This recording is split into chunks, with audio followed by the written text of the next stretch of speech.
Salary వచ్చేసింది. Credit card కూడా వచ్చేసింది.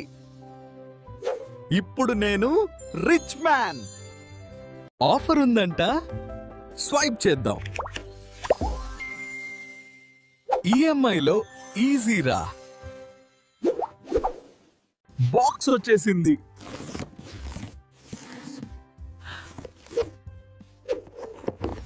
Life set.